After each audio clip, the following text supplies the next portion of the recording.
Hello friends, എല്ലാവർക്കും home ഡയറീസിന്റെ പുതിയൊരു വീഡിയോയിലേക്ക് സ്വാഗതം.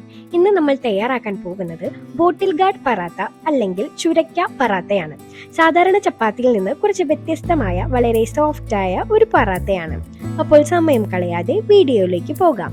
ഇതിനാവശ്യമായ ചേരുവകൾ: ബോട്ടിൽ ഗാർഡ് 300 ഗ്രാം, മുളകുപൊടി 1/2 ടീസ്പൂൺ, ജീരകം 1/2 ടീസ്പൂൺ, അജ്വൈൻ അഥവാ അയമോദകം 1/2 ടീസ്പൂൺ, മഞ്ഞൾപ്പൊടി 1/4 ടീസ്പൂൺ, പച്ചമുളക് ഒരെണ്ണം, കുറച്ച് മല്ലിയില, ആട്ടമാവ് 2 കപ്പ്, ആവശ്യത്തിന് ഉപ്പ്.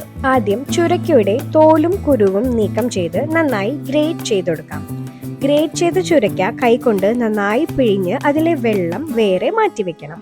ആ വെള്ളം പിന്നീട് മാവ് കുഴയ്ക്കാൻ ഉപയോഗിക്കാനാണ്. ഇനി ഒരു ബൗളിലേക്ക് ആട്ടമാവ്, പിഴിഞ്ഞ ചുരക്ക, ഉപ്പ്, മുളകുപൊടി, മഞ്ഞൾപ്പൊടി, ജീരകം, അയമോദകം, ചെറുതായി അരിഞ്ഞ പച്ചമുളക്, മല്ലിയില എന്നിവ ചേർത്ത് കൊടുക്കാം. ആദ്യം ചുരക്കയിൽ നിന്ന് പിഴിഞ്ഞെടുത്ത വെള്ളം ചേർത്ത് മാവ് കുഴയ്ക്കുക. ആവശ്യമെങ്കിൽ കുറച്ച് സാധാരണ വെള്ളം തളിച്ച് സോഫ്റ്റായ മാവ് തയ്യാറാക്കാം. വെള്ളം ഒരുമിച്ചൊഴിക്കാതെ കുറേശ്ശെ വേണം ചേർക്കാൻ വേണ്ടിയിട്ട്. മാവ് തയ്യാറായാൽ 15 മിനിറ്റ് മൂടി വെച്ച് റെസ്റ്റ് ചെയ്യാൻ വെക്കുക. ശേഷം ചെറിയ ഉരുളകളാക്കി പരത്തി നിങ്ങൾക്ക് ഇഷ്ടമുള്ള ഷേപ്പിൽ മുറിച്ചെടുക്കാം. ഞാനിവിടെ സ്ക്വയർ ഷേപ്പിലാണ് തയ്യാറാക്കിയിരിക്കുന്നത്.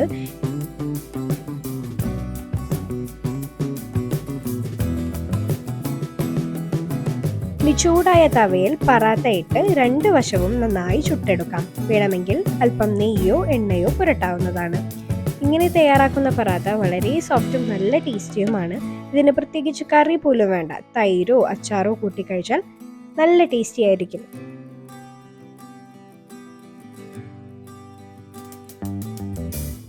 എല്ലാവരും ഒന്ന് ട്രൈ ചെയ്ത് നോക്കൂ. ഇഷ്ടമായാൽ കമന്റിൽ അഭിപ്രായം പറയാൻ മറക്കല്ലേ.